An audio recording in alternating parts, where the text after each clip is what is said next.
Hello, everybody. Thank you for tuning in and for joining me again. All right, so in this video, I want to talk about our children's welfare. Excuse me. So, I haven't made the video yet, but I will in regards to thinking outside the box and being open-minded and so on and so forth. You know, a lot of the concepts that I've come up with are different than how the current system is, already in place. A lot of my ideas are as such to where you can, so to speak, kill more than one bird with one stone. All right, so in regard, excuse me, in regards to our children's welfare, right? So this particular concept is more geared towards our children's education and education reform. Now this isn't necessarily pertaining to the curriculum, that's being taught, but it's more so towards how the education system itself will be made up and, somewhat integrated with other systems. Excuse me. All right, so one, I want to address sex crimes. I want to start off in this direction. So there are a lot of children, unfortunately, who are either victims of human trafficking, victims of the sex trade. There are children who have been molested, be it by family members, friends of the family,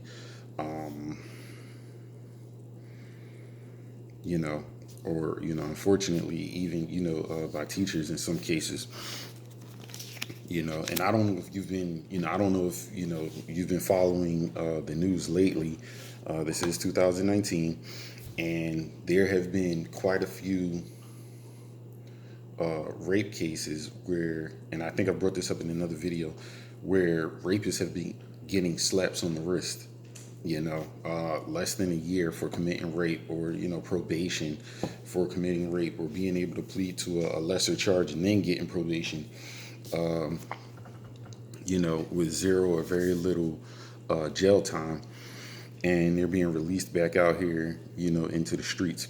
Now, there are websites out there that you can go to and you can search. I believe in one of my very one of my earliest videos, I think I mentioned one of those websites where you can type in your address or type in your location, your town, and it'll pull up a map with all of the sex offenders, in your area, and you got a lot of you would be surprised, at some of the people you probably drink beer with and have barbecues with are registered sex offenders. It's ridiculous, how many of these individuals are out here. Now, I do understand that there are sensitive cases, where there may have been no possible way that that individual known that they were committing a sex crime or whatever. But as far as I'm concerned, sex crimes are. I'm zero tolerance with sex crimes. I'm just not cool with that at all. When you violate somebody's body like that, you're also violating their soul, their spirit. You're hurting them in ways, mentally and everything that,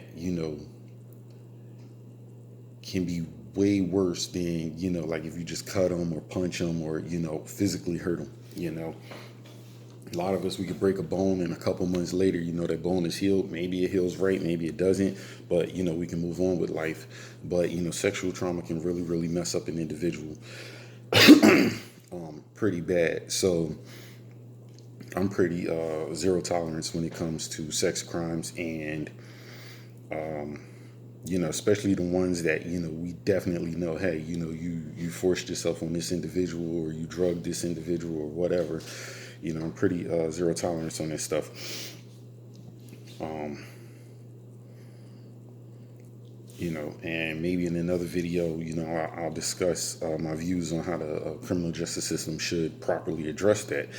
But in this video, it's a sad fact that there are children everywhere who are victims of molestation. I've known so many, and it's not always the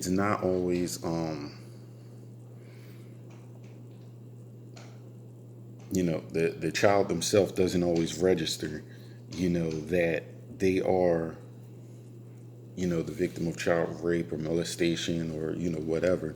I've known, young girls when I was in high school, 14, 15 years old, who were, pregnant by, and even younger, I think, who were pregnant by men in their mid 20s, and in some cases, their mid 40s, you know, and to them it was consensual sex, but to these older guys and stuff like that, they're messing around with young kids and stuff, and it's sickening. It really is, and it doesn't always register, just like with the young males, you know. You hear this stuff on the news about, female teachers sleeping with, their male students, and, guys, look at it in a certain way, in a way that, shouldn't be looked at, but it is a form of, it is a sex crime, and it is inappropriate, and it needs to be dealt with accordingly. And there are, these children are affected by that, in different ways. And then I've also witnessed firsthand, you know, um, other students sexually violating, other students, and it doesn't always register, to these kids. Sometimes it's just playing too much. Nah, these are things that go on every day, in a lot of kids' lives and stuff. Some of these kids come home to parents or grandparents, who touch them inappropriately and do inappropriate things to them. And a lot of these kids are very, very young. We're not always talking high school kids. Sometimes we're talking, daycare and preschool age kids and stuff. So just to put that out there, because when it comes to our kids, I'm very, very protective, and trying to get ahead of a lot of issues. So sex crimes is just one big part of it. I bring that up because we can get ahead of certain issues. All right, so one of the concepts that I wanted to integrate into the school systems is we currently have a Department of Juvenile Justice. I believe pretty much all states have DJJ, and it's a responsive agency, as in they're there to detain these students in detention, or not students, but children in detention centers. And they're there to, as probation officers or, whatever, when these kids get out, and that's dealing with problems after the fact, that's dealing with these kids after the fact, when, yeah, that system is needed, but we need to get ahead of this system. We need to get ahead of those problems, and having, officers with the right qualifications, and I'll go, right qualifications and credentials, and I'll go into that in a minute, in place at these schools. We have personnel who are in place who can deal with a lot of the stuff that's on the school level. Some boards of education have their own police departments. Some have their own security departments. Some contract security services, and some probably don't have any at all. But with the proper qualified individuals, who can legitimately investigate, certain offenses, address, certain violators or potential violators, and go about it in a manner relevant to the youth, instead of throwing them into, the detention centers and so on and so forth. There may be other ways of addressing that. So let's say, for instance, integrating the DJJ officers, one or, depending on the size of the school, one or two DJJ officers, who are certified at, in their respective DJJ skills, but also to some degree, some law enforcement in regards to children, family courts and so on and so forth, working in that realm, so that they can specifically deal with these children. Also in regards to truancy, dealing with truancy issues. But you have these officers who are present at the schools who can address certain issues at the schools, and certain issues that are directly related to the children, which can be a number of things.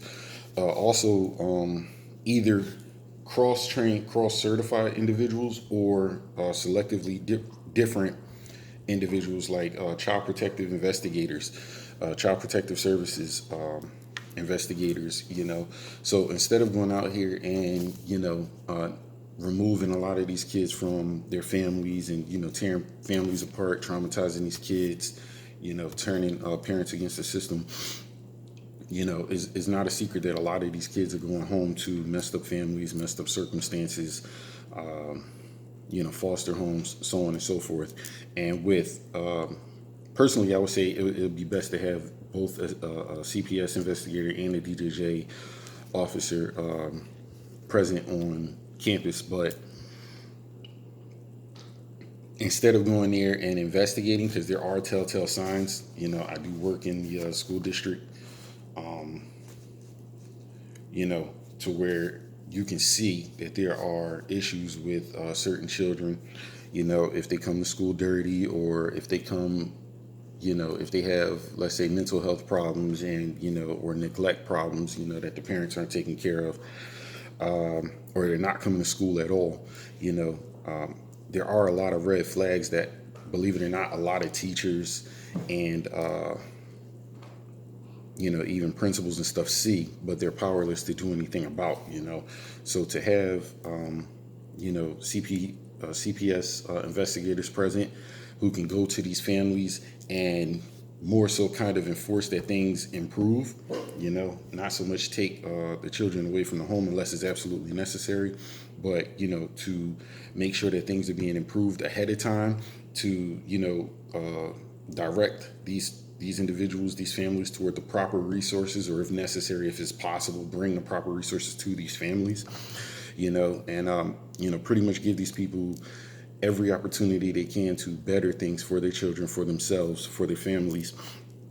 And then obviously, those individuals who fail to comply and, better their circumstances, or, just continue to neglect their children and stuff like that, will probably be found unfit anyway, and therefore, it doesn't take something tragic happening to the child, before it can get to that point, and even then, with the system being redone and everything, there may be ways for these parents, if their children are taken away from them, there may be ways for these parents to,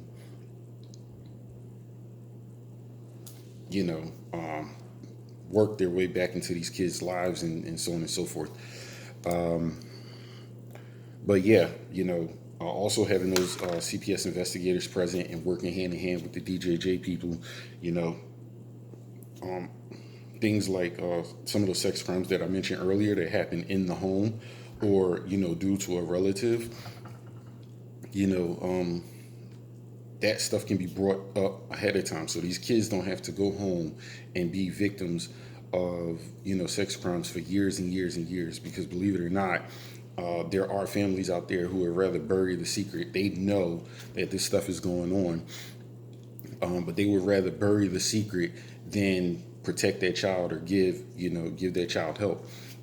At least this way, if that is the case, in which it is, in some of these kids' families, there are resources in place that child can go to and get the proper kind of help, so that kind of treatment stops. instead of dealing with this child later on down the line because they're acting out because of what they're going through, or later on down the line they themselves turn into molesters, and then they've gone on and hurt another bunch of children when that could have been prevented. But that also falls back on the universal health care that I was talking about in another video. So what I also want to integrate into the schools are mental health specialists. You got your psychiatrists, your psychologists, you got counselors, mentors, which will be integrated actually into the education process themselves, who are present and available. So in other words, there's a so to speak, there's a bubble of protection, there's a bubble of resources that these children can go to for help. There's more eyes, qualified eyes, that can pick up the red flags, and who actually have the authority to do something about those red flags. And that would obviously have to be properly broken down and built into a specific system, because obviously the child courts would change, as well as the changing of the criminal justice system, which I will cover in another video. But having those counselors present, and especially qualified individuals who can pick up the red flags of children whom may act out in the schools, with some of these school shootings that have been problems and so on and so forth, which I can tell you there are qualified doctors at the schools who do see those red flags, but again, they are not exactly in the best position to do anything about it. You can inform the families. I'm not sure what all their protocols are, but if things aren't being done at home, then is a problem that's waiting to happen, which falls back on what I was talking about those qualified DJJ individuals. So like I said, a lot of schools have their own police departments, or whatever. These DJJ officers can be those cops. They can be, those first responders.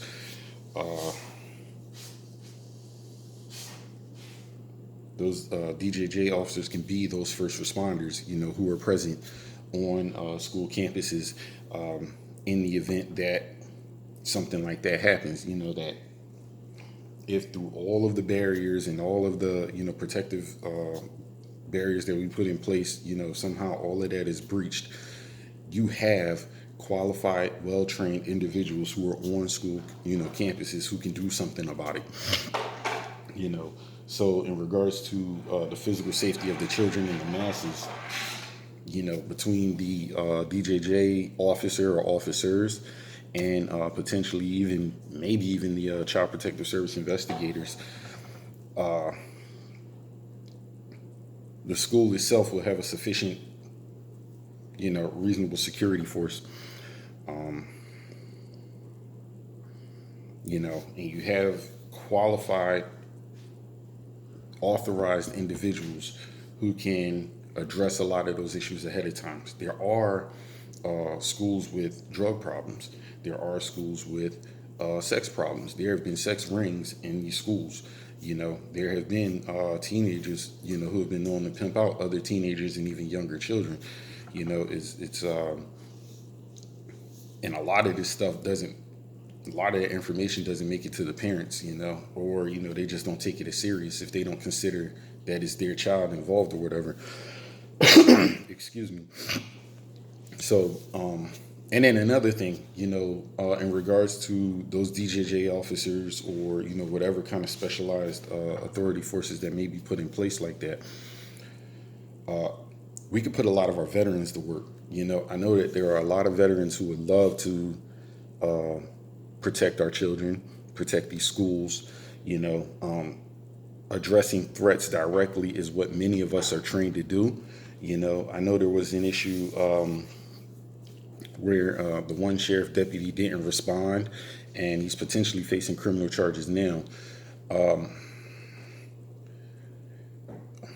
A lot of us veterans, I know that especially in the Army and Marine Corps, we are trained to you know, address the threat, to go toward the threat.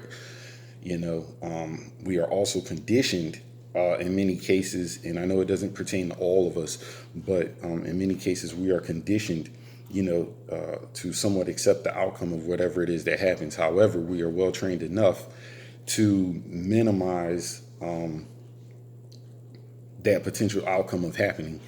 Our job is to be better than whoever it is that we engage, and to engage them directly and precisely with minimum to no damage to,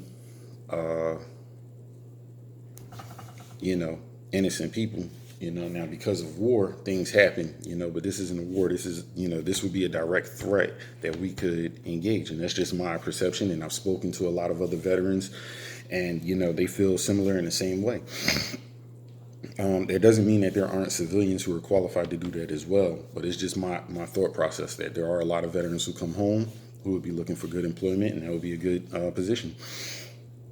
So that's just part of my concept as far as integrating, one, making certain resources available and mandatory, and then two, integrating those systems, those resources into the education system so that we are protecting our children. We are getting ahead of the threats. We're not just responding to,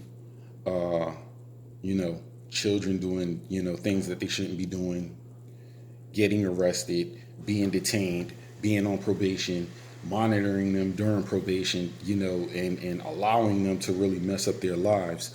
If we can get ahead of that stuff, proper counseling, proper mentors, proper, early detection of potential threats, potential problems, and, or existing problems that will continue or further traumatize these children and, cause other problems in the future. We can have DJJ officers, CPS investigators. We can have, psychiatrists, psychologists, mentors, counselors, all of the right people in place, the right and qualified people in place for early detection and prevention,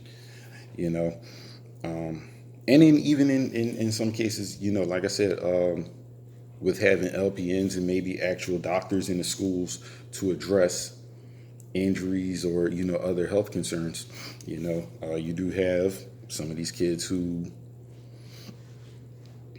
get pregnant, and they hide it from their parents and they get a divorce. Not a divorce, I'm sorry, an abortion. Or you have some of these kids who have gone out there and had these babies and dumped them in dumpsters. If there's ways that we can get ahead of this stuff, I think that we should, and we should really start approaching a lot of our problems, our current existing problems, differently, rather than, instead of reacting to them. There are other resources that I would like to integrate into the school systems as well. But I'll cover that in another video. So thank you for your time and for watching this one.